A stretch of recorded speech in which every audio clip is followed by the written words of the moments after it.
ஐயா, பரிகார பூஜையை எப்போ பண்ணணும், எப்படி பண்ணணும்னு இவங்க 2 பேரும் தான் என்னோட மருமகளுங்க.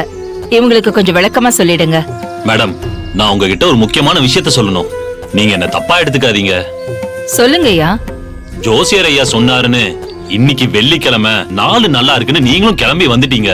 ஆமா, இன்னைக்குதான் பரிகார பூஜை பண்றதுக்கு நாள் அவர் குறிச்சு கொடுத்தாரு. அவரு பொதுவா சொல்லிருக்கலாம் மேடம். ஆனா இன்னைக்கு பண்றதை விட நாளைக்கு சனிக்கிழமை நிறைஞ்ச பௌர்ணமி, அம்மனுக்கு உகந்த நாள், ரொம்ப விசேஷம். அதனால இந்த பரிகார பூஜைய நாளைக்கு பண்ணாதான் சிறப்பா இருக்கும், பலனும் அதிகம்.